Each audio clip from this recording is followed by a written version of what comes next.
Welcome to Archery Country Podcast.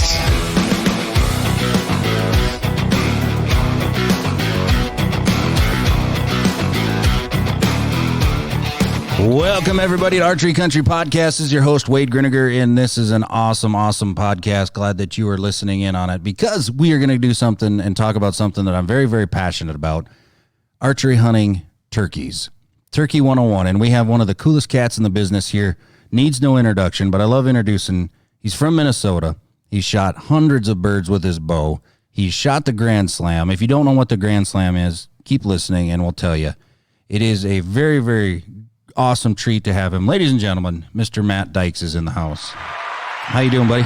Pretty good, man. How you doing, Wade? Thanks for having me on. Absolutely. We're glad that you're here. And today we're going to talk about the basics of equipment. We're going to talk about, elaborate on blinds and decoys and broadheads and bows and this and that and everything else. But we're also going to talk about mistakes. You're going to have a little training session. You're going to help us out. And you've been everywhere. You've done everything. But before we get into turkey hunting, give us a little background about you. How you grew up, your introduction to archery and hunting and turkey hunting, especially in the shop here, and just give us a little lowdown. Yeah, thanks. I grew up in Minnesota. Starting out hunting, I was always into upland bird hunting. That's always what my dad, raised me and brought me with, going pheasant hunting, grouse hunting, doing all that good stuff. I can remember, ever since I was 3-4 years old, I was always be excited to walk along with my dad and just be out there and really just experience, something I love to do. Probably in regards to turkey hunting itself, I remember I was about 13, 14 years old. And this is back when I used to shotgun hunt. I remember, first time going out with my dad, and neither one of us at the time really knew anything about turkey hunting. It was like, okay, well, you go out there and you do some calling and put some decoys out, and you sit there, and hopefully one walks in and you blast them, right? And that's all I really knew, and that's all either one of us really knew, and we learned quite a bit together. And to be perfectly honest with you, it wasn't like I started out like I just right away had success. So it was took me 5 years even to get one with a shotgun. Okay. So it wasn't like I just picked it up right away. It was like there's a lot of screwing up, not knowing what the heck was going on, and so I think when I was about 18 or 19 years old, I shot one with a shotgun. It was just a Jake, but it was a big deal to me. Yeah, absolutely. It's hunting and it's it's an accomplishment. It's something I was really pumped about. Probably when I was about 19, a good friend of mine, Richie Kroger, actually introduced me to bow hunting. I didn't know anything about bow hunting back then, and just kind of started bow hunting a little bit, and just kind of made up my mind that I want to bow hunt turkeys. And to be perfectly honest, I was awful at it to begin with. Just awful. At the hunting part or shooting a bow? Oh, not shooting a bow, but I mean, I had turkey hunted. I shot one turkey in my life with a shotgun. Right. And it was another 3 or 4 years before I ever shot one with a bow. Crazy. I would have never thought that. Yeah. It wasn't like I just, figured it out right away. And so, I mean, I just made up my mind that it was something I wanted to work really hard at. And it wasn't just like I picked it up and had spots to hunt, or it was literally I was probably a 21, 22-year-old kid, and just said, well, I'm gonna go figure this out. So I packed my truck and drove 700 miles across the country and started knocking on doors. It was, different states, whether it's Kansas and Nebraska, and I have relatives in a few different states, and just finding places to hunt. And I tell you, one time I went down, and it was I was probably 23, and I thought I had everything figured out because I'd turkey hunted in the spring, shot a couple birds down there finally, and I was like, all right, well, I kind of know what they do. I kind of know the property, and I went down there in the fall, so I'd drive 700 miles where I was hunting, and I hunted for 5 days and did not see a turkey.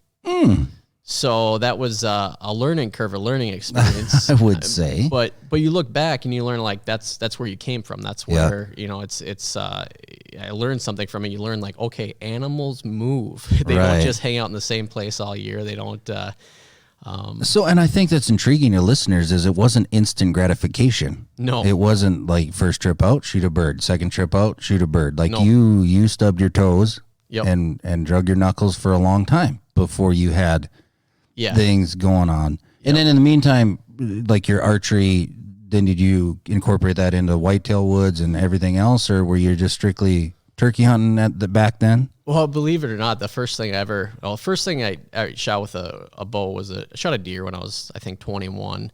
And then I had very little, I don't want to get too off topic here, but I had very little, archery experiences.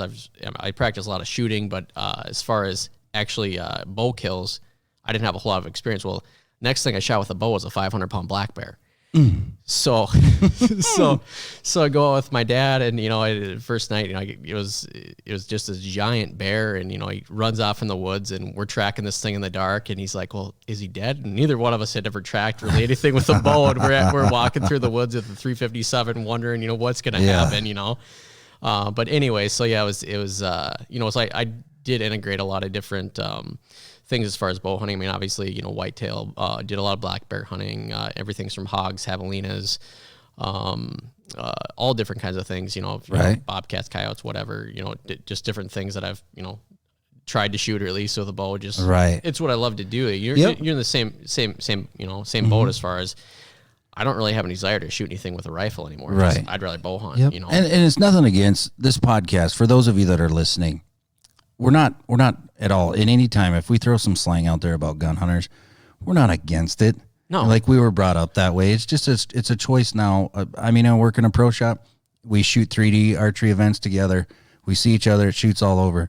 Like it's just a passion. Yeah. That's what we would choose. Yeah, absolutely. Gun hunting, and let's face it, if you're gonna go turkey hunting and you want to use a gun, by all means, go get some camo and a decoy and a box call and go do it. But yeah, absolutely. And I'll even point out one thing. I mean, if you're going to turkey with a bow, I mean, it is difficult. It does take a lot of being able to get kicked in the teeth and get back up. I mean, think of any of these guys on TV that are actually world-renowned bow hunters with for deer, right? Yeah. There's a very short list of them that strictly only bow hunt turkeys. Those guys, spring comes around, they'll pick up a shotgun. Oh yeah. And it's there's a lot of skills you have to develop. It's not just the shot and the shot placement, being a shooter. There's a lot of different things you have to pick up. Now, guys that bow hunt turkeys strictly, I don't see one of them that goes and gun hunts a deer, because it's difficult. I mean, there's a lot to it.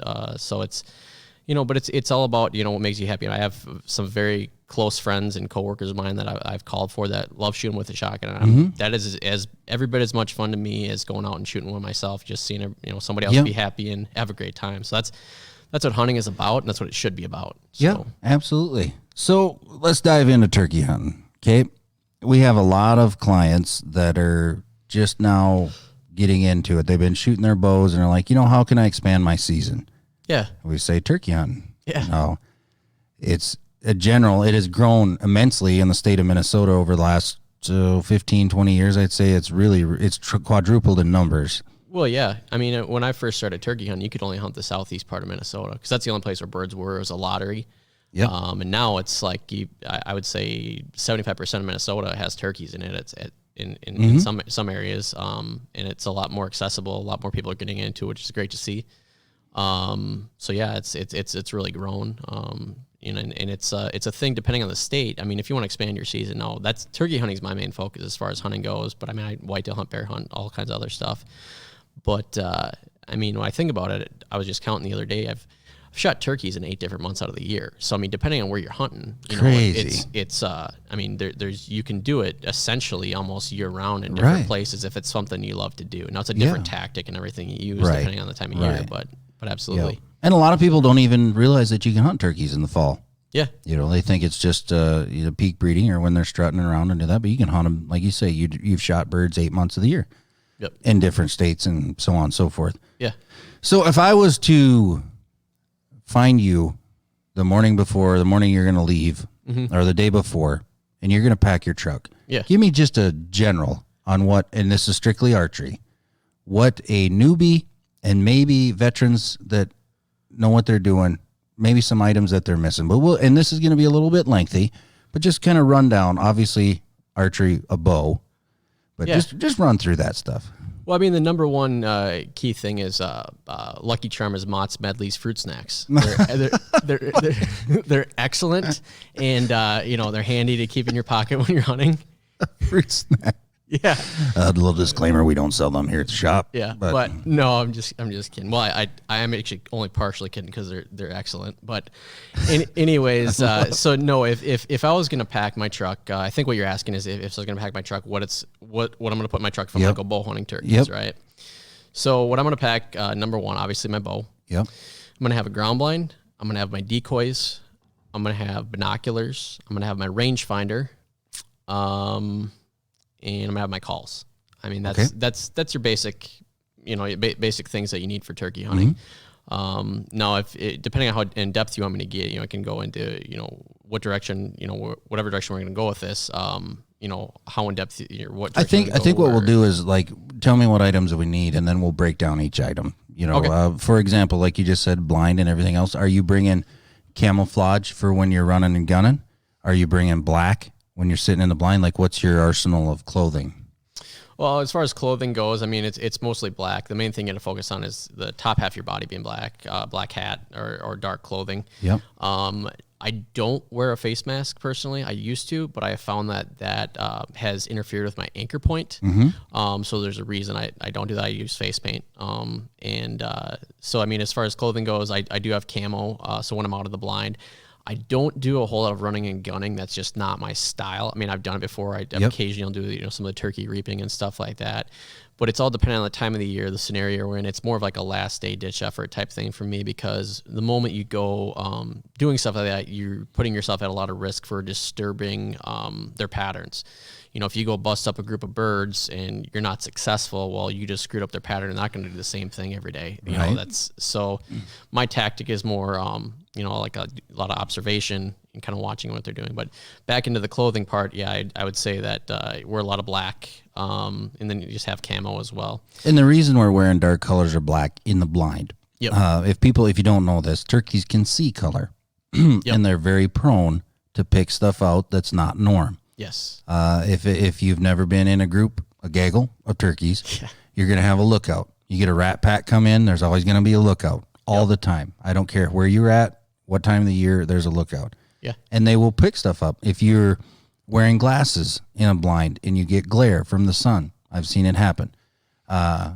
Little things like that. That's why we're wearing dark colors in the blind, right? Because you're sitting in the back or sitting or kneeling in the portion of the blind where you're going to be dark, and you don't want to have anything vibrant. Yeah, absolutely, and that's why, like, when you set up a ground blind, if you have a choice, you want to set up with the sun at your back, so that you're in the shadows. And when you're sitting in the blind, or when I shoot, I always shoot kneeling, because it makes it more versatile as far as different windows you can shoot out and ways you can get a shot at a bird. I always keep that in mind as well. And then as far as the main, you always want to wear dark colors if you can, but I mean, the main thing is movement. So if you're sitting still, even if you don't necessarily have the best of colors, you can a lot of times get away with different things if you're sitting still. It's more about movement than his color, but having dark clothing, black face paint, black hat, anything in your upper body that's black, it's going to give you more of a benefit as far as not getting busted. But I mean, that being said, it's not foolproof. I've still gotten busted sitting still wearing black. It happens, they're like, okay, that guy should not be sitting there, with his bow at full draw looking at me. So that happens too. So let's break down. We'll start with the bow. Yeah. Okay. You shoot, and the reason I know this is because we set up your bows. You shoot the same poundage. Is it the same setup you shoot all year? I actually have two different setups. I mean, when you travel a lot across country, I've been lucky enough that I haven't had it be an issue, but I mean, you have something happen on your bow, whether it's your rest goes bad, or anything happens, or you bump your sight, bump your rest, or anything can happen. I want to have a spare setup, because you don't ever know. I mean, I'm out in the middle of nowhere. I don't know where the next closest reputable archery shop is out in the middle of Heartland America. Yep. And that's essentially, even if you have to go there and do that, even if they have some place available, you ruin a day you're hunting. Yep. You're gone. So I always have two setups. I primarily have one setup for turkeys, and then my other setup I use for mainly in the fall for whitetails, bears, antelope, things of that nature. So run us through your setup, your turkey setup. Just start with your sight. Okay, so what I have for a sight of my turkey setup, and this is my thought process behind it, and it's not right or wrong. Everybody has a different opinion, but I'm going to tell you what my opinion is and why. So what I have is a black gold single pin Ascent bow sight. And my thought process behind that is it's not like deer hunting to where you might have a deer in the rut that's trotting through and you range him and he's at 23. All of a sudden he takes a few more steps and follows a doe and he's at 28, right? If you have a single pin, you might get in the dilemma of having to change where your pin's at and everything. You just don't have time to do that. So for me, in my mind, if I'm bow hunting deer, it's more beneficial to say, okay, well, he's about 28 now. I'm just gonna put my 30 on him and let him have it. Right. Yep. So for turkeys, you typically have a little bit more time to where you're going to be able to range them, say, okay, he's at 27 yards. You can move your pin. And I have the sight tape setups, which I know you guys still print those out here to where what is it called? The pinwheel or the pinwheel or the Archer's Advantage, where you can actually enter in everything from your arrow, your fletchings, all kinds of different things to where you actually have your setup configured, to exact ranges. And I mean, last year, the furthest distance I shot a turkey was 61 yards. So I ranged him. He was hung up when coming in. I put it to 61 and, drilled him. But that being said, it's not like I make every 60-yard shot. I miss a lot of 60-yard shots too, that's going to happen. So let's move on to like the rest, like a Dropboard Rest. You have like the Vapor Trail one I got on here right now. I think Dropboard Rest is key. And then also use a good release. I shoot a Carter right now. And then another thing that I make sure to do that not necessarily everybody else does is I have a 7-arrow quiver. Because if you turkey hunt enough, you're going to miss a lot. No matter how good a shooter you are, you're going to miss a lot. You're going to need some follow-up shots. You're going to be walking out sometimes in the dark and bump arrows out of your quiver, and then all of a sudden you only got a few left. So I do like having a lot of arrows. And for turkey hunting, I do shoot a black bow on purpose because that's, the color of the blind. It's going to be darker. Yep. I don't know how much difference it actually makes, but it's just one more thing that one more detail I add into it as far as that goes. Do you shoot with the quiver off? Yes. Okay. Yep. So you take it off and set it in the blind. Yes. You usually have arrows ready and one knocked. Yep. So I have one knocked, and then I set my quiver, in a corner of the blind. I have a couple arrows popped out, ready to go.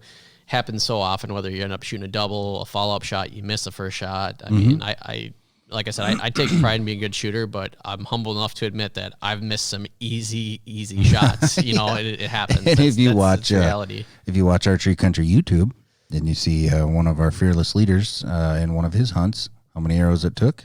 Yep. We're glad he had an quiver full of arrows. Yep.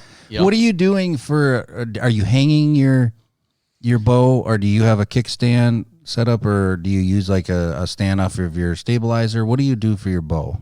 Me personally, I've experimented with a lot of different things, but really what I usually do is I just kind of, I lean my bow up just against the wall inside the blind. I'll go up against one of the hubs. And then what I'll do to make sure no dirt and stuff gets inside my cam is I'll put like the blind bag or just a piece of clothing or something that I rest my bow on top of. I gotcha.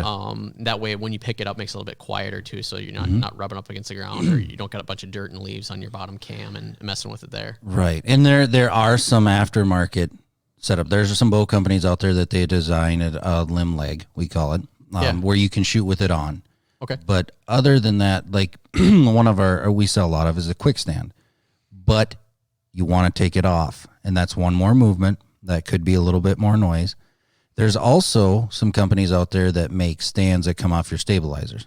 But another thing about that is you're setting your cam in the wet grass or the mud or the dirt where you're going to want to put something under it. Yep. But I like your idea of just setting it there where you can deal. And this brings up a great topic when you're in the blind. I know we're going off topic of that, but you mentioned it already. You kneel. Yep. So you have knee pads. Yep. So when I started out hunting, I would shoot sitting down in a chair, and kind of what I found is that you don't want to pigeonhole yourself in any way, shape, or form when it comes to turkey hunting. And what I mean by that is you don't want to plan on, okay, if it's going to happen, it's going to happen shooting out this window. I'm going to be sitting right here, and this is the way it's going to go down. Because if you do that, you're going to miss out on about 50% of the opportunity. So if you kneel, I wear knee pads, and what I would suggest is get ones, you can just go to like Lowe's or somewhere like that, get ones with hard bottoms that aren't rounded, so you're not rolling around on your knees as far as that goes, and then you're stable. Yep. And it just makes it so that, you got different places you hunt, you got locust thorns and things like that. Yeah. You don't want to be kneeling on those. And do you practice kneeling down? Yeah, I do. Yep, Okay. yep. So I just practice, standing, shooting, kneeling, different types of scenarios. Out of a blind, out in the open, just kind of making sure I understand what it's going to be like shooting in different scenarios and how I need to go about it. Gotcha. And we'll go back to that. That has more to do with the blind and placement, and we'll get to that. Yep. This is going to be a key part of the podcast. 2 key parts. First, let's go back to the sight. Yep. There's one item I have on my bow. Yep. You've learned the hard way, like Yeah. all of us have. What's one item that you would not forget?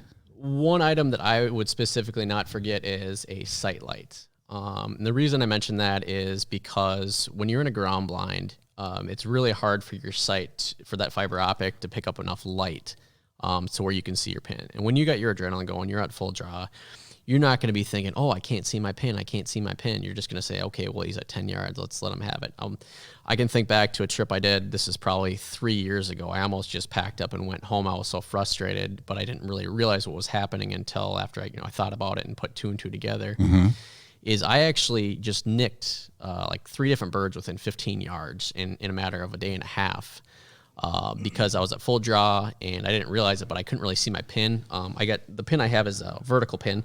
Okay. And I couldn't see the fiber optic, and it was at, they're in my decoys. Yep. And I'm shooting, and I'm just nicking the bird low in the breast or just getting feathers. I'm like, what the heck's going on? And then you get out your target and you practice Right. shooting. You're like, well, I'm right on. What's going on? Yeah. So what happens is when you're at full draw and you're just looking and all you see is that post there, your brain just like going to pick out a spot on that post and shoot. Well, that fiber optic's at the top of that post. Right. Your brain's just going to pick out a section of that post, and it's probably be in the middle, and you're going to shoot. And if it was a whitetail or a bigger animal, it's not going to be a big deal. You're never going Right. to think about it. Yep. 2 or 3 inches is never a big deal. On a turkey, that's a big deal. Very.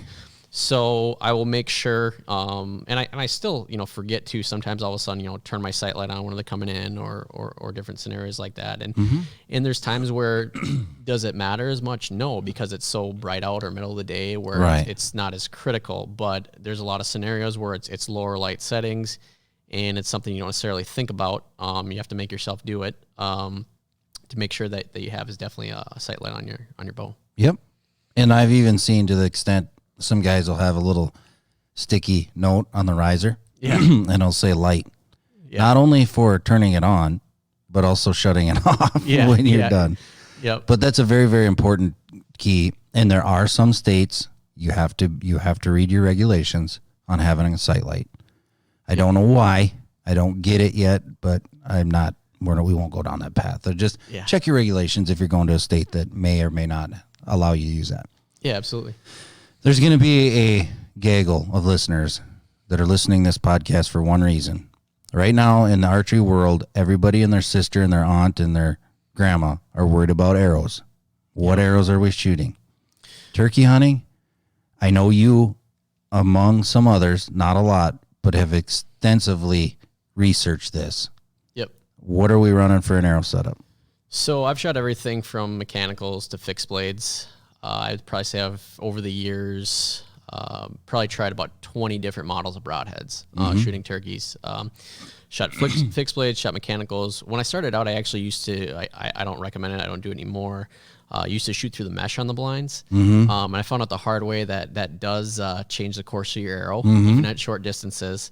And I used to shoot some fixed blades for that. But what I've come up with now, and just through the research I've done and just through experience and just kind of being aware of always what's out in the market in the industry, is there's 2 ones I'd say I'm partial to right now.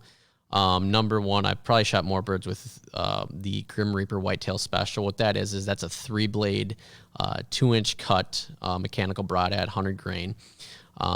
So the idea behind turkeys, you have a small kill zone, and you want your arrows to fly as well as possible using a mechanical. It's not going to plane like a fixed blade can. You want to have just a big cutting surface because they're as tough as any animal to take down. And I mean, people that have done it before might think like, oh, that's it's a 20-pound bird. You'd be fine. They're tough. Yep. They don't bleed out and go into a shock like a deer does. They're either still alive and ready to run when you try to go pick them up, or they're dead. It's one or the other. So I do like that one. I know you guys carry one I tried out last year and I actually really liked it a lot. It's that whitetail special still. It's a 125 grain. It's a 4-blade. Yep. And so what I do currently for my setup is I kind of figured out it's 25 grains heavier. So I would say, first thing in mind, I said, okay, well, what's it going to do at 20 yards, right? Yep. So I just kind of figured out on my particular setup that if I move it to the 23-yard mark, I'm right on with that 125 grain tip. So that's Gotcha. that's a 4-blade, 2-inch cut. It's huge. It was absolutely devastating. And I know some guys are going to get on the Grim Reaper website right now and look it up. You can't find it because it's made for Archery Country and Archery Country only. Yep. And we will have them in stock. Yep. But in the broadheads that he's talking about right now, and I know there's more, these are called over-the-top broadheads. Yep. The way that they open is the blades come back over the top of the ferrule, and then when they're fully deployed, you're going to have the chisel tip out front, and then they're going through the bird. Correct. Correct me if I'm wrong, or tell me, is penetration, like, are we worried about blowing through the bird? Are you worried not so much about it? Why do you go an over the top versus like a slip cam design? Well, to be honest with you, it's not really for turkeys in particular. It's not really on purpose as far as that goes, because the other one that I do like is the G5 Mega Meats, okay, which is a 3-blade 2-inch cut as well, and they're actually rear deploying instead of front deploying. Now, personally, I've had better success with not getting a pass through, and then what I mean by that is that's a positive thing. A lot of times, if you don't get a pass through in a turkey, because they're probably not going to run as far with an arrow in them, versus if you put a hole in them and they run off. They're not always easy to find. You can't blood track them as easy as you can a deer. So I wouldn't say necessarily I'm particularly partial one way or the other on turkeys, whether it comes to over the top or rear deploying. But as far as concerns with penetration, I don't have any. I mean, I've shot those over the top Grim Reapers and killed turkeys. Went right down within 15 yards. I shot the furthest one was like 75 yards. I shot one at. Got plenty of penetration. Went through the wing bone into the vitals. It wasn't an issue at all. The one got last year at 61 yards. He ran like 15 yards and tipped over. And that went through some pretty heavy bone and everything. So penetration from that aspect was, in my mind, is not that big of a deal. And let me ask you this, because you shoot 70 pounds year round or more, maybe. Yep. Do you shoot a fast arrow, a light fast arrow, maybe a little bit of front of center? Yes, actually I do. So on turkeys, I actually shoot a little bit lighter arrow. Now, the front or center thing, having a little bit of weight up front with like the outsert, I like the VAPs. So like the standard VAPs is what I shoot on turkeys. My setup's right around a 375 grain arrow. That's fully assembled, everything with the broadhead and everything. Just my thought process behind that is, well, if you miss a turkey, it's probably going to be your up and down, because it's a lot smaller target than a deer is. Yep. So the flatter shooting arrow that I have, the more successful I'm going to be, as long as I have plenty of penetration with 375 grains, shooting 70 pounds. Not to say you have to shoot 70 pounds. There's people that are successful, shooting 50, 60 pounds. Yep. And if to elaborate on that too, if you're shooting lower weight, probably a fixed blade would be better for you. So if you're somebody that doesn't pull a lot of weight, maybe you go with maybe a 45-pound setup, a lighter arrow, and you can shoot a fixed blade and get plenty of penetration. And the reason we're saying on a fixed blade is because a mechanical will rob kinetic energy. Absolutely. Okay? No matter how fast, or no matter what number sequence or what ranch dude you listen to. A mechanical. Don't even start with me. he's a fairy. But anyways, wow. That's why we're saying fixed blade, is because you're not robbing, and it's a cut on contact, and Correct. we're getting in the wound channel. Just to bring everybody back on par, when we're talking the kill zone, if I say a softball, I'm exaggerating. Yeah. Like, it's little itty bitty kill, like vitals. Okay. Everybody sees, especially first timers, they see a bird that is strutting, a tom. Yep. And they're like, oh, I got a beach ball to hit. No, you got the blow up stem that you're going to put air into the that's all you got. Like, yeah. I've been pretty good. Don't get me wrong. I've lost some birds. Yep. It happens. I've had birds fly away. I haven't shot near the numbers you have, so your numbers will be a little bit more, but that's, we're in comparison. It's going to happen. Yeah. But that's why we shoot big mechanicals, maybe for a little bit of a Band-Aid, but we're cutting, it's hammering, we're doing it. Yeah. But I shoot as fast of an arrow as I can get safely And I'm right there in that the same spec. I got a little bit longer draw length than you, so I get a little more speed. But I'm anywhere from 380 to 400. Yep. That's my arrow build for turkeys. Yeah. Shooting 305 to 315 feet per second. Yeah. Because I want to use one pin. Yep. And I can cover a lot of distance with one pin. And if I need to, there's two animals in the world that I would shoot an extremely fast light arrow at: a turkey and an antelope. Yep. Because sometimes you're going to need flat shooting arrows. You're not going to arc them. But thank you for covering that part of it. Yeah, absolutely. So broadheads, arrows, bow, release. We talked about all that. Basics, you can use the same setup that you for deer. There's absolutely nothing to it. Broadheads, I would get a little more in depth. Maybe come into the shop, talk to us, talk to you, get in touch. We kind of covered the bow part of it. Yeah. We talked a little bit about camo. Let's break down some more equipment. Okay. Yeah. The big trend right now, let's save the blind for a little bit. Yeah. Decoys. Yeah. They're a must. In your mind? Yeah, year round even. And quality of decoy. Yep. So what I run for decoys, and I've run them for years, I use the Dave Smiths, and I have 4 different ones. So I have a feeding hen, I have an upright hen, I have a Jake, and I have a strutting tom. Okay. And it'll depend on the scenario, time of year, just kind of what I'm seeing the birds do. If you have to mix things up. And just over time, I've seen just different reactions based on different setups. Now, if somebody were to ask me if you could only use one decoy year round, and it's all you could use is one decoy at any time of year, what would you use? My answer would be a strutting tom. Even in the fall. Actually, the last bird I shot back in October, I had a strutting tom out, and I knew where a group of toms were hanging out. And it was the fall. It's not breeding season. Yep. They came in to beat that decoy up. Really? In the fall. And I've seen it happen, and it's not going to be as frequent. It's not going to be usually as in how aggressive they get, or as frequently as they get aggressive. But I've had it happen when I was hunting in Nebraska one year in January, and it was probably 5 degrees out, and I had a Jake decoy out and a hen decoy out, and they came in to beat up that Jake. Breeding season's nowhere near, right? And they're still aggressive. I mean, the pecking order is still a thing year round for that. Absolutely. Now, when it comes to decoys, one thing I want to focus on is how critical it is which way you face the decoys. And I grew up, I used to watch all those double bolt videos with Keith and Brooks. I always love watching those guys' videos. And I said, I want to do all that kind of stuff someday. Yeah. And a lot of guys always preach facing the decoys at the blind. The whole idea is the decoys looking away from the birds at the blind. It makes a bird come around between your decoy and the blind, so you get a closer shot. If we're talking about hen decoys, that's absolutely the correct way. Yep. If we're going with a male, like a tom decoy, I try to face the decoy the direction where I think the birds are coming from. They're going to be facing the bird. So that's like that bird's not afraid of them, and it's going to, egg them on to, come in and, see what happens.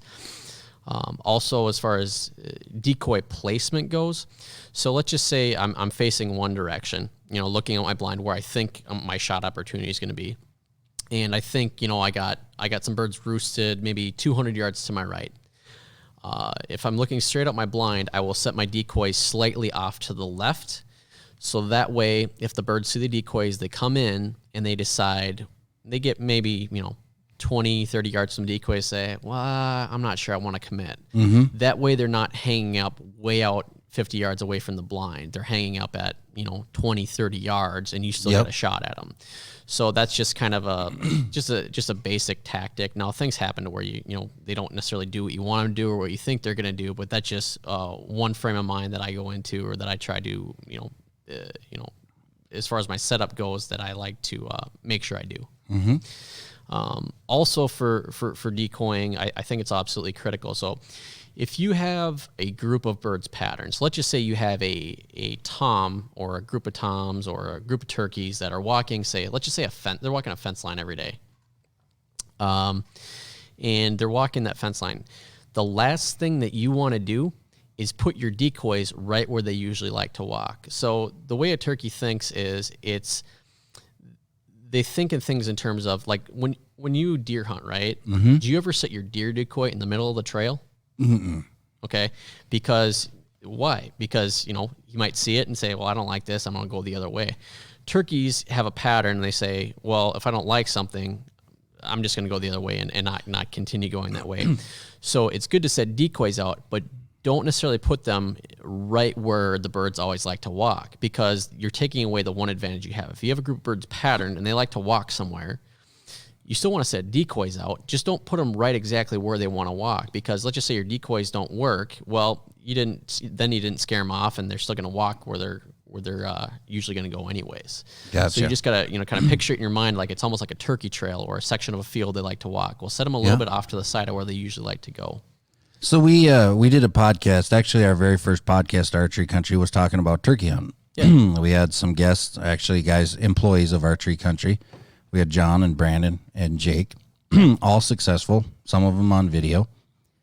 And we talked a little bit about decoys. Yeah. And something that caught my eye, I guess, or my ear on that podcast is they were very early season, which that's one of the pluses of archery, is that we can hammer them right away. Yep. Some of them are grouped up, especially your western states. They were bringing out like 7 decoys. Yeah. Now they were scouting, and they said that they were grouped up, and they brought out 7, and I completely tipped over my Mountain Dew and said, what in the hell did you bring? Even 2 guys, that somebody's carrying 4 and somebody's carrying 3.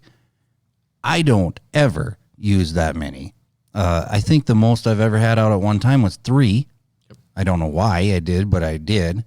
A feeding hen, I think, is a natural.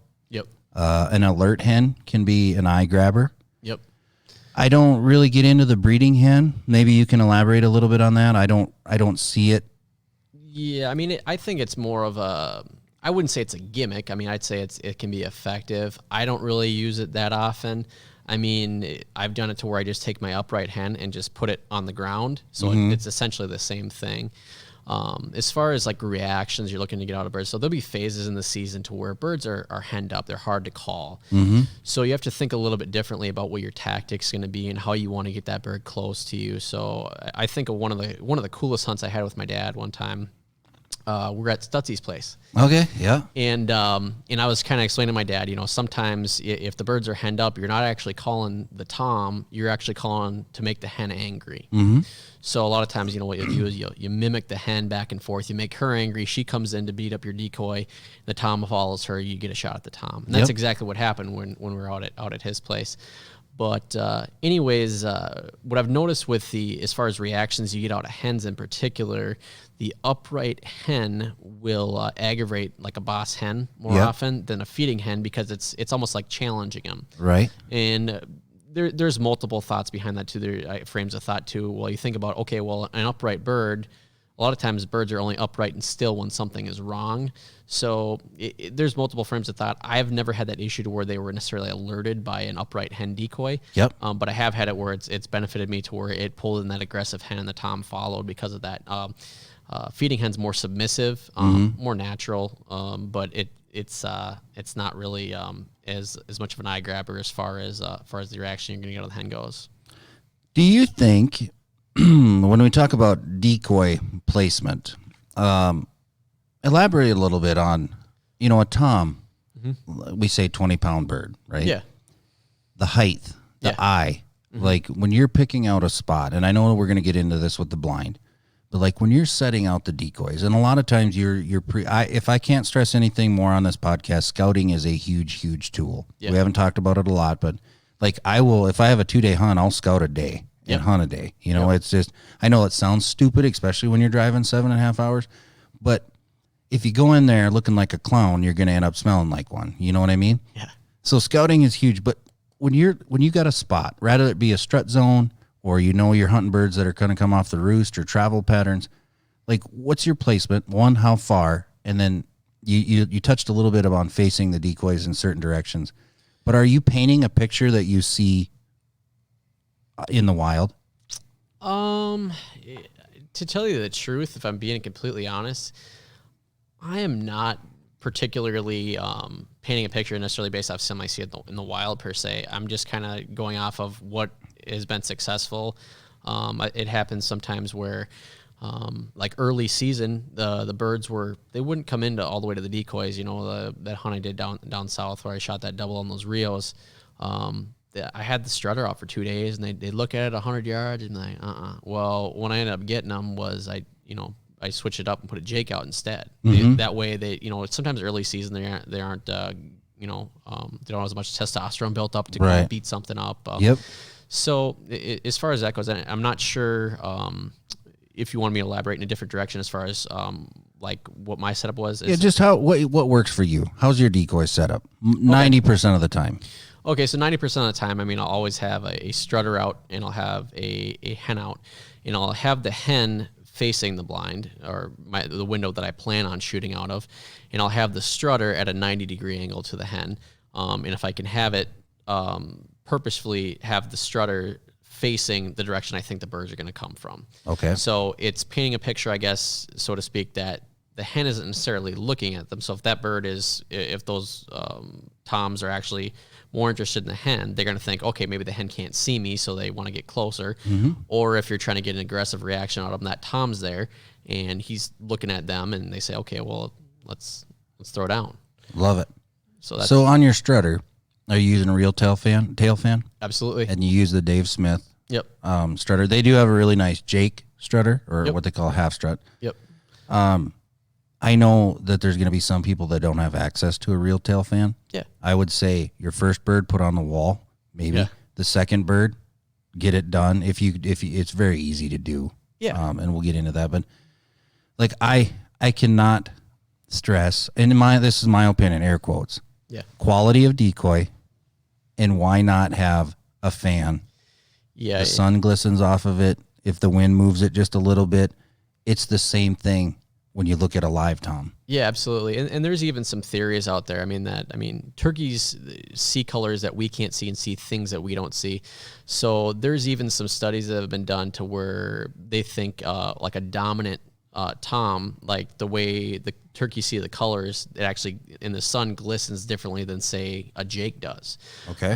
There's some theories behind that. Obviously, I have no way to prove it, but I will always make sure to use a real tail fan. Now, if you don't have a real tail fan, you don't have access to one, I know you can buy them online. I think like $20 or $30. They're not super expensive, and it's worth the investment 100% of the time. Yep.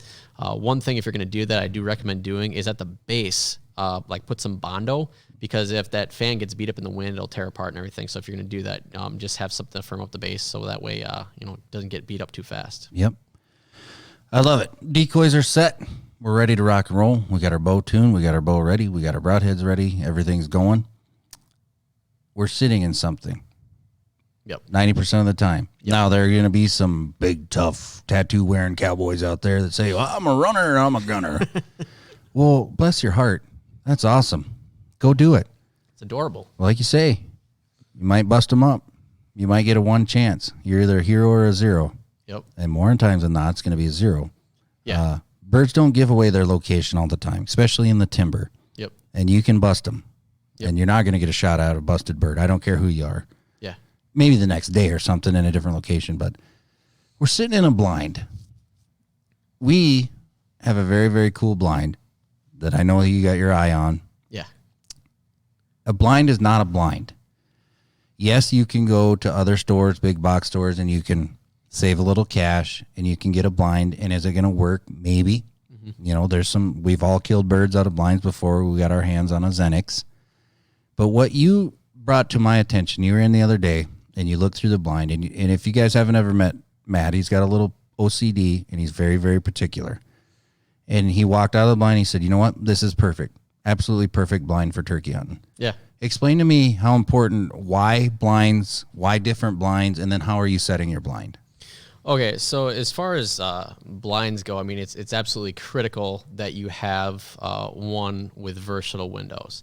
And I've been honestly looking for one for years. I have a couple that I like the window systems on, but in my mind, I was thinking of actually designing a ground blind, and I saw that the other day, and I was like, yep, that's pretty much what I designed. Yeah. So, and the thing behind it is you want a big ground blind, number one, because You want a lot of space to move around in there, but you want one with windows, shooting windows on all sides of the blind. Because a statistic, I put some numbers together. I think I'd said over the past 4 years, there's I had 80 bow kills for turkeys, and I just ran some different numbers. And of those 80 bow kills, only 63% were birds that I shot out of the window that I was initially planning on shooting out of. Okay. So I feel like there's too many guys that go out there and they pigeonhole themselves to where, okay, I got one big window, I got my decoy straight out in front, I'm just going to sit back here in my chair, and he's going to come in and we're going to make it happen. Well, if you do that, you're going to, there's going to be about 50% of the birds that you don't shoot, or close to 50%, because they decided to turn a different direction, walk by a different window. You had a bird come from a different direction that you didn't even know was there, that roosted somewhere else. It happens all the time. And what I do like about those windows in this blind too is that you want, if you can get it, a narrow, tall window. So number one, you can kind of, you got to up and down. You're not going to shoot holes in your blind, which I've done plenty of times. I've shot rods, shot holes in my blind, you name it. Another cool thing that I noticed in that blind in particular is there's like some open mesh right before the window. So let's just say a bird's coming from your right. You got your window out in front of you. Right before that opening, you can kind of see through there, and that bird can't see you. You can kind of see where he is, so you can draw back, and when he walks into the picture, you're ready to shoot. Yep. I mean, on the blind I currently use, which I really like, it's I have to, I'll look out one side window, and I'm like, okay, well, he's about 15 seconds away. I'll go kneel back down, I'll draw back, and I'll wait, and I'll wait. And I'll wait, and I'll wait, and finally maybe he'll walk out, right? Yeah. Toward that, one thing I noticed is you can actually see, approximately where he is and when he's going to walk out. So I thought that was really cool. So just having versatile windows with multiple, different directions that you can shoot out of is just absolutely critical, because, like I said, it's going to be close to 40 or 50% of birds that you don't even get a shot at. They can be standing 5-10 yards away, and you can't get a shot at them because you don't have an open window. Now, for those of you that haven't turkey hunted, you aren't just going to slowly open that window real slow, and then I've done it before, but it's a 5% of the time thing. It might work. It's not going to work most of the time because they're keen on any movement, and they're gone before you can even draw your bow back.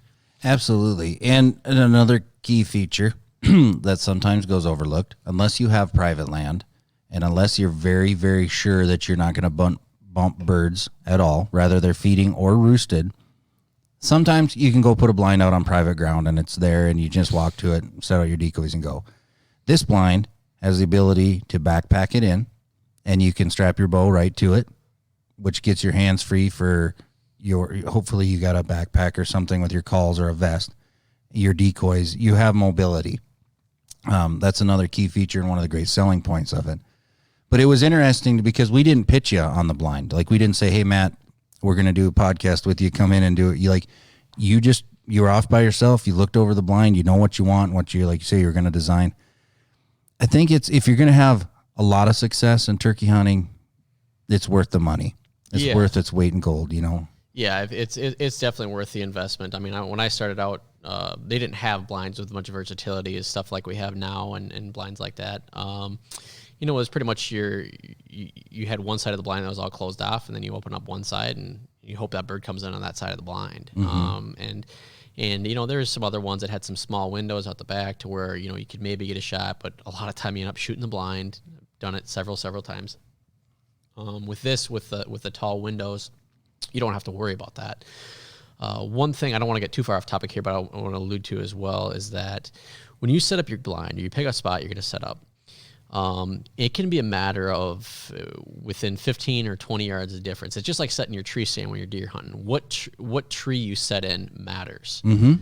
Where you set your blind in that field or in that chunk of woods matters. One thing I always try to focus on is we're talking about, getting different, shot opportunities. So, different windows of the blind. So I want to pick a spot that I'm going to have openings in different areas. So different, maybe at least 2 or 3 different sides of the blind. The other thing too is picking elevation. If possible, you always want to take the high ground.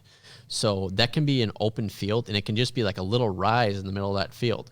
That's where you want to sit, because it is next to impossible. It can be done, but you just make it so much harder on yourself if you're going to try to call birds downhill, because they have the vantage point. They can see more what's going on. You risk getting busted so much more. There's so much more that can go wrong. So if, I think of, I was hunting, I think it was Missouri last year, and I drove overnight. It was like a 7-hour drive or something. I get down there in the middle of the night, and I'm walking out through this plowed cornfield, just corn stubble everywhere in the dark. It's probably 4 a.m, and I got all my gear. I'm walking around, and I'm looking at literally on my Onyx maps. I'm looking, okay, where's a high elevation spot in this field? And, I went out there and set up, and I said, okay, well, this is and it wasn't much of a difference. But what you have to think of too is Tom, most of the time his head's only 2.5 feet off the ground. So you want to take that high ground, and be in the highest spot, so that way they can actually see your decoys too. So it's very, very critical to take the high ground, and it's a lot harder to call them downhill. And if they can't see your decoys, and calling is the game you're playing, which it's not the game you're playing all year round, per se, but if that's the game you're playing, you want them to 100% be able to see your decoys. When you set your decoys a little ways out, so that way if they come for a certain direction, your blind is not blocking that view of that decoy as well. And how many yards do you think that is? Like, what do you safely do? I generally set my decoys about 10 yards. Okay. I don't like to put them at like 5 yards, because what not a lot of people realize, shooting 3Ds like we did, we do, we realize this. It's next to impossible to make a 3-yard shot, because your arrow's still rising. Yep. So if you have a bird at, they come at your decoy, he's 8-10 yards, your 20 pin's gonna be fine. Maybe a touch high, inch high or so, right? But if that bird's standing at 5 yards, your arrow is gonna be about 4 inches low. Right. And that's just, you want to take any of the variables out of it if you can. So I figure about the 10-yard mark. If you push him out to 20, well, what happens if he hangs up at 30 or 40 or whatever? Yeah. So you want him close enough, but not too close, I would say. So, a funny story we had, and I'm not picking on them, but because I don't know their name, it doesn't really matter. They bought, they're going to shoot for a little bit, right? We got an hour max on the range right now for COVID reasons, but they're like, well, can we practice for turkey hunting? I said, yeah, we got a movable bail. You can shoot at 10 or 5 yards or however you want. So they started at 5. They got done when they're at 10 yards. Took them an hour.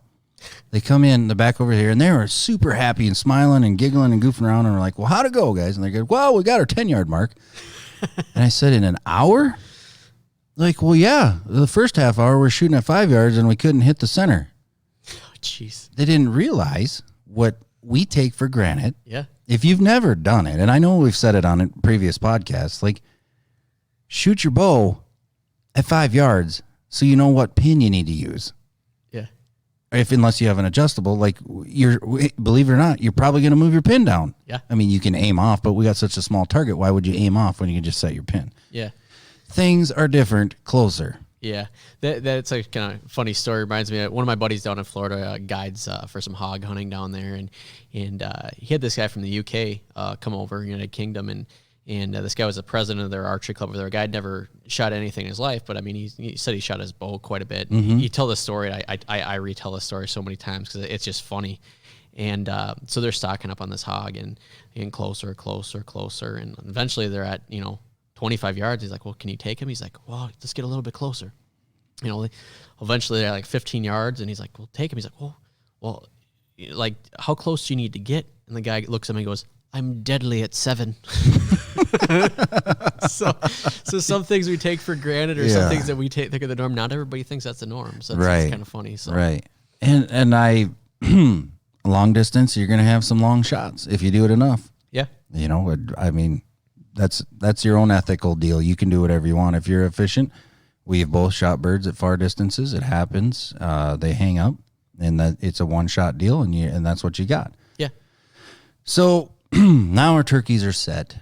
Now our blind is set. We're all ready. Mm-hmm. We've done our scouting. We may have an idea where birds are roosted. Yep. I strongly recommend, if you don't know how to do this, maybe watch a YouTube video or call us here at the shop or talk to us or talk to Matt. You can roost birds. Yep. I like to roost birds visually. Yep. If I got a new farm or a new area, or even at the home farm, once in a while it's fun for the kids or guys that haven't experienced it. You can get a shot gobble. Yeah. At night, when they're comfortable and they're on there, and you you have a general idea where I would say within a 10-acre spot of where the birds are kind of at. Yep. History proves that, birds can roost anywhere. Yep. Birds can tree hop. Yep. A windy night or something like that. Anything can happen. But I like to visually watch the birds pitch up, have an idea, got my location. So you got birds on the roost. Mm-hmm. I'm taking into consideration, people know what that means, but birds sleep in trees. Yep.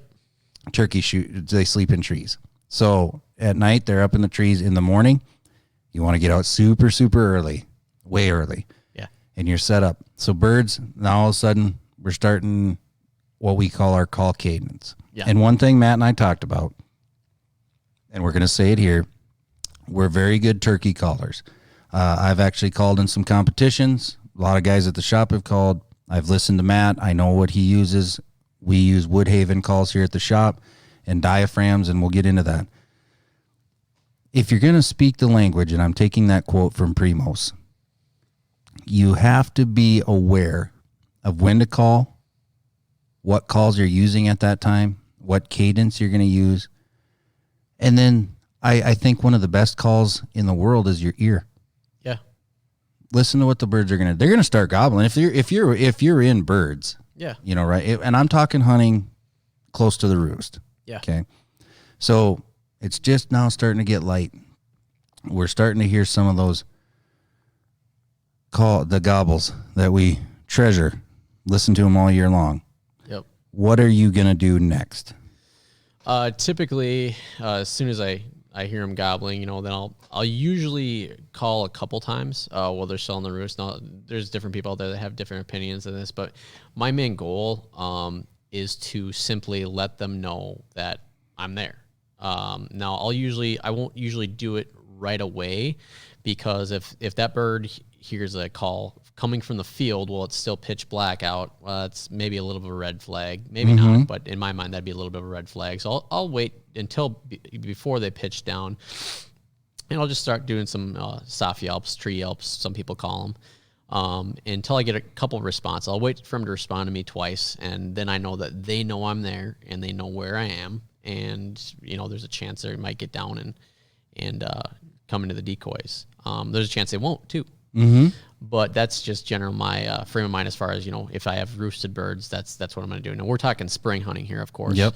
It's a different scenario as far as fall hunting going. If you're fall hunting, it's more of a patterning type deal. But, right. But spring hunting, you're calling. That's generally my frame of thought and what I'm doing from the get-go. With that being said, sometimes less calling is more. Yep. In the world of it. And we're not going to go into the calling aspect. Like, we're not going to break down what a hen yelp is, yep, and what a cut is, and what a purr and a feeding, yep, purr and a fighting purr and a gobble. I don't gobble. I do it here in the shop just for fun to get guys' attention, and that, and you'll do it on a stage. Yeah. There are stage callers. Yeah. Stage callers belong on the stage. Yeah. Don't get me wrong. Those stage callers can probably kill a lot of birds. Not a lot of birds in tough situations. Maybe I'm not saying, I'm not taking anything away from them. Yeah. But you're not just like goose calling. Mm-hmm. When you do a cadence or a sequence on stage with a goose call, it's not the same that you're doing into the field. No. You got to read the birds. You got to read what they're doing. You got to see what they like. A lot of times, like you say, once we get past that first 2 weeks, when birds are big and grouped up, you're going to be calling some hens. When they get henned up, you're going to call the boss hen in or the hen that he's with. Why do turkeys gobble? Well, Tom's responding to the hen. Well, I shouldn't necessarily say that, because there's times where they gobble in the fall too. But in the spring, they're kind of like gobbling to let the hen know where they're at. As far as. So a gentleman asked me this, and he caught me off guard last year, because we can kind of relate it to elk hunting, another animal that's very vocal, and you can use some cow calls and get bugles and this and that. He asked me, he said, do turkeys gobble, or are they threatened, or are they sending out, like a stay away from me, I'm the big dude? And I said, no, it's not the same as elk hunting. I said, you could slam your car door and a turkey gobbles. Yeah. Shot gobble. You know, you can do, what are them birds with the big tails? Peacock. Peacock call, and they gobble. You can do a coyote call, and they gobble. They shot gobble. Mm-hmm. And he asked me, well, is it more of a breeding deal? And I just exactly what you nailed on the head. Hey, I'm here. Yeah. This is me. Yep. And then sometimes they're just so, God dang, there's a hen, and then they, and they're just letting it go. Yeah. They get balled up. One of the coolest things in the world is when birds are strutting and gobbling at each other, and they gobble, and they're like, yeah, you can get carried away and do a bunch of cuts and get them to gobble. Yeah. You're more or less getting them to shot gobble on that. Yeah. I don't gobble. No, I don't either. And you go back to the stage calling. I have some friends that are that do some stage calling and things like that. And I mean it's really cool what some guys can do with a turkey call. It does not necessarily mean they're good turkey hunters or necessarily kill a lot of turkees. Or, right, and that's what I was trying to get at. It's not like you have to go out there. I consider myself to be a much better than average caller. If I went up on stage and tried to do that, I'd probably get last place. To tell you the truth, but I'd probably kill a lot more birds than those guys on the stage too. Right. Because it's one aspect of hunting and what you do on stage, and all the different things that you can do. It's cool to see, but it's not necessarily the end all be all of turkey hunting. There's a lot more to it than that. And a lot of times, it's the less you call can be the better too. So, and that's why they call it turkey calling. And then there's turkey hunting. Yep. So, now there are going to be guys that want calls, and I think you have to have calls, especially in the spring. Yeah. Do you use a diaphragm call? Yeah, that's probably my main go-to. I think it's really important to have a variety. So I use the Woodhavens. I mean, when in my bag of turkey calls, I probably got 20 different mouth calls in there, and to tell you the truth, it's not really a rhyme or reason. I'll just take whatever I'm getting the best response with to go with it. I've had it happen, where I'm hunting one property one day, and had birds responding really well to either a slate call or a glass call. They just like the sound of it. Would not respond to a mouth call for whatever reason. I go to a different property the next day, and that's the only thing they're responding to is a mouth call. So I think it's really important to have just a few different clubs in your bag, so to speak, with that you can use, or because if you only have one call, and that's the only thing you know how to do. If it's not working, your calling is kind of out the window. So it's important. So as far as the Woodhavens go, I mean, I have several of the different mouth calls. I like the Black Venom. That's a great one, or the Black Wasp I use. But I bet you I have 15 different one of the Woodhavens. They make a great product. They're based out of Alabama. Yep. Great guys down there. And then as far as the slate and glass call, I have the Woodhaven Cherry Crystal as well as the Woodhaven Legend Slate.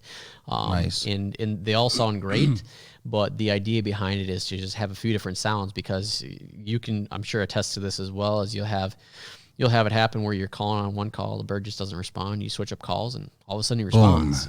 It's just like a light switch. It just changes it up. So it's important to know how to do a few different types of calls, have a few different diaphragms, mouth calls, and slate and glass calls. And I kind of compare it to having like golf clubs. Yeah, you're gonna have different clubs for different shots on the course. You're gonna have to have different. I use a diaphragm basically because my hands are free, especially when I'm archery. And then there's times where you need that last 15 feet or 15 yards, to coax them in.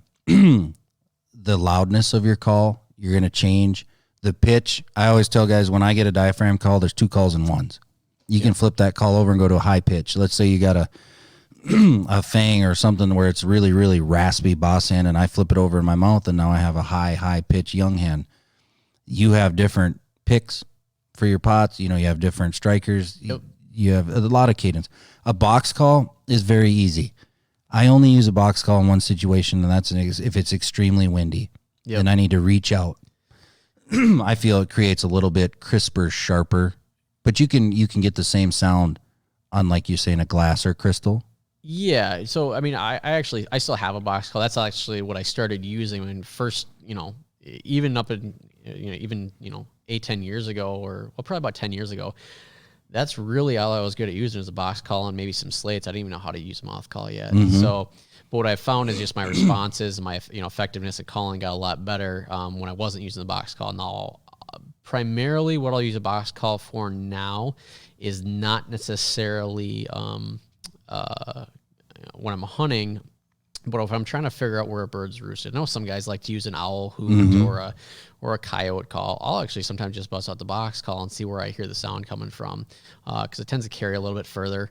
Now, one thing I just want to mention real quick, when we talk about roosting birds, a lot of times if you're trying to get them to shot gobble and figure out where they're at, there's usually only about a 15 to 30 minute window where you're going to get them to react. If it's the middle of the night and you throw off a box call, there could be 50 toms sitting there, and they're probably not going to gobble back. They're sleeping.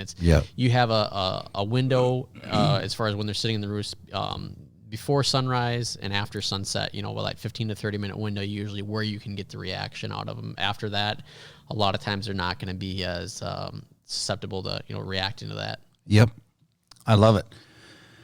So I want you to tell me time of the day hunting. Yeah. We're going to kind of start narrowing this down here to the last 15 minutes of this. Time of the day. I know you got some really good statistics, and I think people give up too quick. I think people become morning hunters, and then that's it. And I understand it's springtime of the year or fall, and you're wanting to do something else, or your obligations on that. But give us some of your time of the day percentages. So I was just looking at it because I was interested to kind of find out. I was just trying to. It was important to me that I give as much information on this podcast as possible, and just stuff that I think might be helpful for some people, especially people that really like turkey hunting, people that want to start out, just to kind of get some perspective or what to expect or what's possible. So I took some data. I was just sitting at my house the other night. And in the last 4 years, I've had 80 turkey bow kills in the past 4 years. Of those bow kills, as far as time of day goes, 28% of them happen in the first 90 minutes. And I narrowed it down to the first 90 minutes, particularly because what does that tell you? It tells you the bird, you shot that bird, you called him off the roost, basically. He might have putzed around for a little bit, but you basically called him off the roost. You made it into your set and you shot him, right? Mm-hmm. And then 38% were shot between 4 p.m. and sunset. Now, that's morning and evening. When you hear people talk about hunting, they talk about, what's the best time? Well, morning and evening, right? Just about any type of hunting. Now, one thing that I narrowed down was that after that 91st minutes of daylight up until 4 p.m., that's when 34% of my birds were shot. Mm-hmm. And I think it's critical to mention that, particularly because a lot of guys will sit there for the first 90 minutes and be like, okay, well, those birds, they went a different direction, whatever. Now, sometimes, like early season, sometimes that's the right thing to do. If you got a group of birds that just flocked up, it's 50 birds, and they just get off the roost, they didn't go where you expected them to, they all went the same direction, they're going half a mile the other way, you're not just going to turn them around from half a mile away early season. If they're just in a pattern, they're just kind of on a feeding pattern, just kind of following other birds around. That's not going to be the time where you're necessarily going to call them in. I mean, there's anomalies where it does happen, but sometimes that's the best time to say, okay, well, maybe I'll move a little bit something about my setup, maybe go grab lunch, go grab breakfast, whatever you want to do. So there is times of the year to do that, particularly early season. When I think guys move too soon is you get into that, late April, early to mid-May, and even late May is they'll pack up too early. So what, you'll be there for first 90 minutes, 2 hours, stuff didn't go the way you planned. You're not necessarily hearing anything, so you move. Well, I've had it happen several times. There's two I can think of last year to where I hadn't heard a gobble, and I just sat, because I knew there's birds in the area. I wasn't necessarily hearing anything, but I just sat it out. And I hadn't heard a gobble for 4 hours, 5 hours. Mm-hmm. I just kept sitting there. And all of a sudden, one of them, I heard a gobble, and 5 minutes later, he's laying dead in my decoys out of the blue. Because he had, I'd obviously been hearing me calling before, but he just hadn't made his way in. Yep. And the other one, I didn't hear a gobble all morning, and it was probably 5 hours in or so, and he just showed up in my decoy. So the backside of the blind, go back to that blind window having a shot option out of the backside. That was critical too, because he didn't show up where I expected the birds to show up, but he showed up quiet. He was all of a sudden he was standing at literally 10 yards, and, and that was the last bird I shot last spring. So that's absolutely critical on that aspect of it for sure. So you can hunt all day, you can hunt all year. You can't hunt all year. You can shoot birds in the season all year. Fall, we're going to save the fall tactics. Yeah. We're going to have you back we're going to have you back twice because we didn't spill the beans yet, but being a bear guide, bear hunting. We're going to have you on that. And then we kind of got mangled up on having a fall turkey podcast. And I think with the the amount of reaction we're going to get from this, they're going to want that. Yeah. Like, how do I shoot birds in the fall? Yeah. And that's a whole different deal. Yep. A little bit different tactic. Yeah. What do we want and what our listeners want? Your most memorable hunt. Not your first with your dad, because you already kind of explained that. But your most memorable archery success hunt from start to finish. Take us through it. Probably the most memorable hunt. I mean, I've got a lot of them that could go over there, just, near and dear to my heart.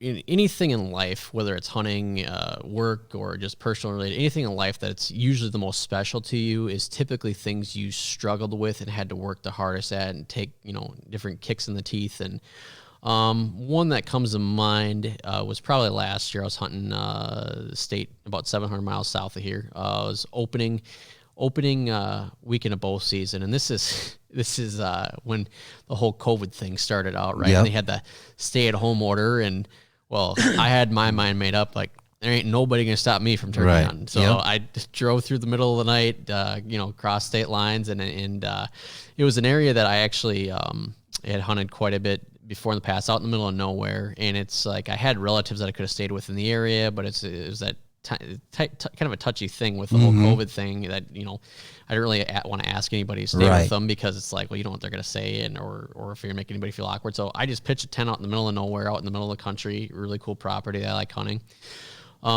First night, I got there a day before the season opened, so I scouted, and I was looking over these fields and ravines to where I usually see birds, and bird numbers were a little bit down. To where I wasn't seeing as many. There's only 2 or 3 toms on the entire property that I was hunting, and which is about a quarter what there usually is. Right. So I knew it was going to be a little bit tougher. So I kind of it was early season, birds were still bunched up. So I watched kind of what the birds were doing. First morning set up, I didn't get too close to the roost, because a lot of times going out in the morning, if you get too close to the roost, you can risk spooking them. If you spook a roost, well, you just screwed up the only advantage that you have. The advantage that you have is you know where they are. They like to hang out. And if you know where they hang out and they have them on a pattern, well, if you don't spook them, a lot of times they'll do the same thing day after day. Right. So set up first morning, a couple hundred yards from the roost, was calling. Calling wasn't really that effective. Had a few hens come through, a few jakes that I passed on. I think I probably sat 8 hours, in the morning. I just sat for a long time because I figured it would pan out if I sat it out. Didn't pan out the way I wanted to. So then I moved my setup to where I had seen them the night previously. Now, when I moved my setup, I didn't get too close to the roost. I got to a point where I thought, well, when they're going into roost, they're going to be able to see my decoys. I might be able to pull those birds in. I don't want to get too aggressive right away. I had probably 4 days to hunt, and didn't want to bust everything right away. So I had the strutter out, facing where I thought they were going to come from. I had the hen out, had my blind set up. Birds would look at it. They'd get a little bit closer, get to about 100 yards or 150 yards or so, and they just kind of turn and walk back, the other direction they came from.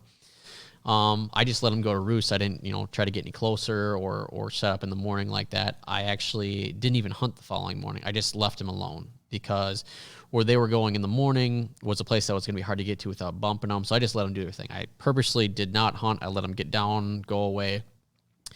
And then the following day, I set up in an area where I saw them kind of going previous about 300 yards away from the roost in the other direction. To where I thought I could pick them off without spooking them. It wasn't on the main path that they were going. It was kind of off to the side on this hillside, and had it to where I called one of the toms in, and he came behind me, and there's nothing wrong with the blind setup on this one, but I didn't have a shot because he was standing in this grass, and he just got to within 10 yards, and I couldn't shoot him. Shotgun would have been easy, but right. And he just kind of ended up walking away, and I didn't get too aggressive. I didn't. I just kind of let the birds do their thing, because those birds didn't know I was there. They weren't spooked. Yep. And so it was frustrating because I was carrying all my gear, 3/4 of a mile in, and right. So, and then I did the same thing the following day, except I got a little bit more aggressive because I hadn't spooked the roost yet. So I got more in the path of kind of where they wanted to be. I didn't set up right where they like to walk, but just maybe 20 yards off of it to where I could decoy them, and sat out there and A couple hours in, that same bird that got close the night before, he came in at about 20 yards. I shot him. And then about 15 minutes later, the big old boss Tom comes out with a few hens, and I'm calling him like crazy. I'm yelping, I'm purring, I'm trying to purr him into range. These jakes come in. I think he's going to follow the jakes into the decoys. And one thing I had done on this last day is I had, since the strutter wasn't effective, I switched up to a jake, and that was effective on the first bird. So just an adjustment that I had made. This big old boss Tom, he's henned up. He's not getting any closer. I can read his body language. He's not going to get any closer. He's just going to follow this hen he's with. I said, well, it's now or never. So I ranged him at 61 yards and, aim high and let her fly. Mm-hmm. so I drilled him, and I was tagged out, and it was just a really cool experience because it's something I had to work really hard for. I used so many different tactics I had learned over the years to get closer and closer every day, and I played it right. When you play it right, sometimes you can do everything right and not be successful the first day. But patience is huge, and practicing shooting at different ranges and knowing where to hit birds is huge as well. So it's very, very critical. So you got to know how to take a front on shot, a side shot, or shoot them off the back. So love it. I love it. One thing that we didn't discuss, and both Matt and I were not head shooters. When I say that about the decap style, it's caught on. Yeah, a lot of guys are switching to it. We sell a ton of the broadheads, and we sell arrows that are strictly made for that. It's a full-length shaft. It's usually a very, very stiff shaft because we're talking extreme heavy broadheads on the end of it, and usually a bigger feather profile to help steer that. Yeah. The reason I think, and you tell me your reason, the reason that I don't head shoot them or haven't in the past is I take a lot of pride in being very accurate. And I think I have, in head shooting, either you're going to kill them or you're not. There's a little room for error. In a body shot, I think with a little bit bigger broadhead, I know where to aim. I know where the vitals are. I strongly encourage people to get a dissected diagram. You can get them online, like where the turkey's vitals are when they're broadside, where they are when they're strutting towards you or they're not strutting, where they are, where you aim when the turkey's walking away from you. Like, know your animal, know your target. Yeah. You don't head shoot them? No, I strictly body shots with mechanical. Just with the headshot, I mean, it's a small target, and that you limit yourself so much in the shots that you can take because, I mean, it's effective as far as accuracy and not planing out to maybe 15, maybe 20 yards if you're really, really lucky. Mm-hmm. And a turkey's head moves a lot. Yep. It's always moving, so you just limit yourself a little more. Now, is it kind of cool if that's something you want to do? Sure, nothing wrong with it. Absolutely, and there's a ton of videos out there. Yeah. Just like any fad, the videos are going to blow up because they're doing that. It limits, like you say, it limits your shot opportunities. Yeah. Like if a bird is not in strut, their head moves, I don't know how many times in a second, or how many times in like a 30-second window of your shot opportunity. It's always moving. Yes, you got a big broadhead and you can maybe clip or do whatever. You're going to want to take a shot more than likely when they're strutting or on top of your decoy. But even then, they're pecking and they're moving. But basically, when a bird is strutting with their head facing you or a side shot, and when they're strutting, their head's folded back up against their back feathers, and it's not going to move a whole lot. Yep. But if all of a sudden you're executing your shot and your release, you're almost there or the verge of it, and if you're not dumping it, or even if you are, and he quick turns and his tail fan is in the way, you just eliminated your shot. Yeah. And then he turns back and I got a headshot, and then he turns again. They're trying to impress the hen there. If you've never seen a turkey strut, it's beautiful. I mean, it's pretty cool. But we didn't talk about it because we don't do it.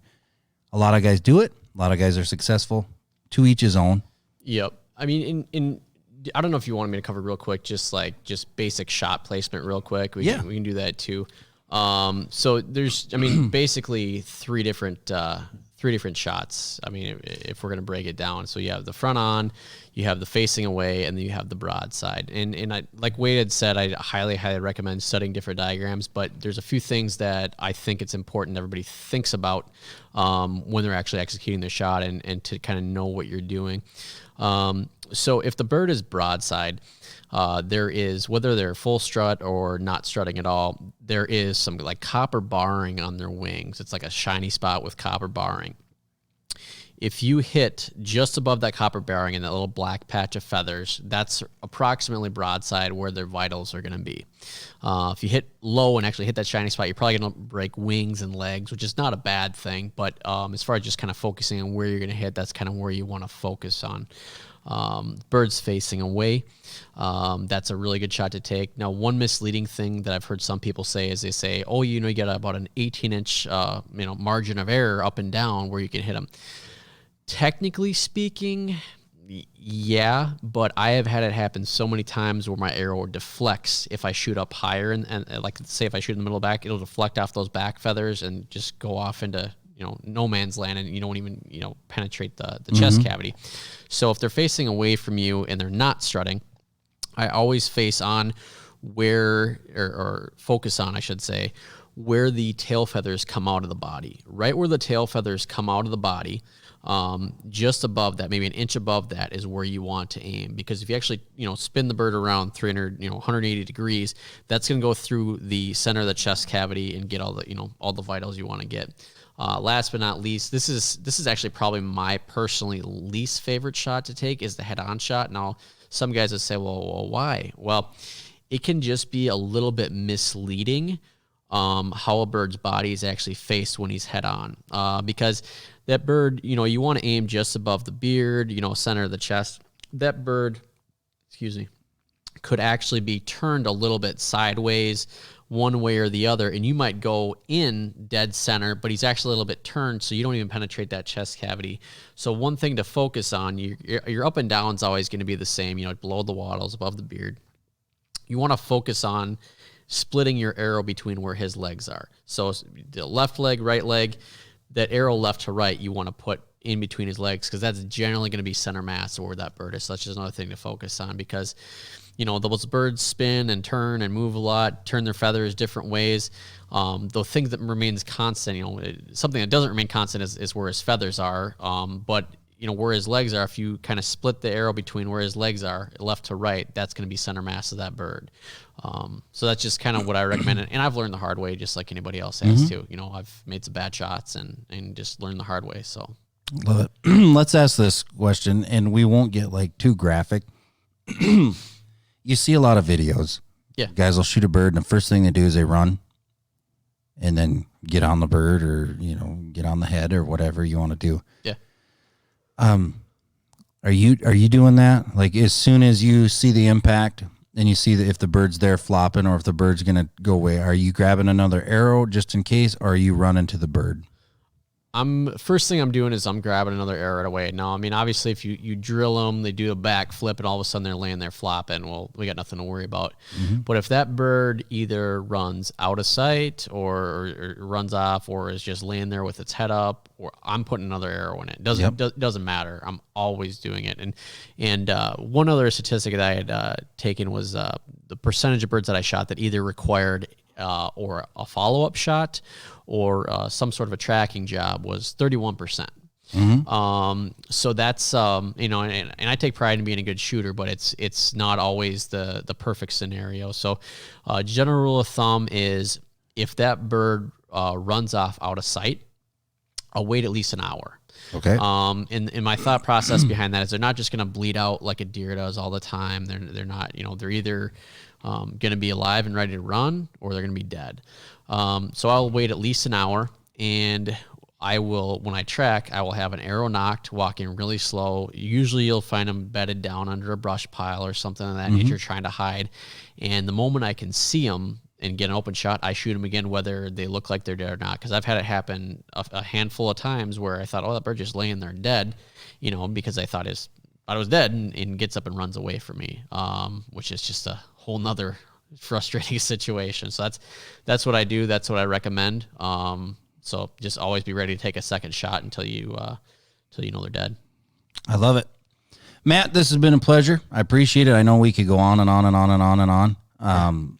But you did a great job, and we appreciate all of your knowledge, and we'll be talking in the future on it.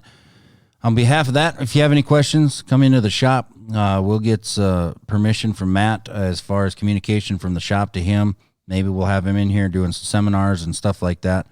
But on behalf of everybody here at Archery Country, we appreciate you listening, and we look forward to future podcasts. We got a ton of great ones coming on. Everything from bow companies and arrows and what's going there. And we'll give you a little turkey update during season. But Matt, thank you a bunch. And on behalf of everybody here at Archery Country, we'll see you down the road.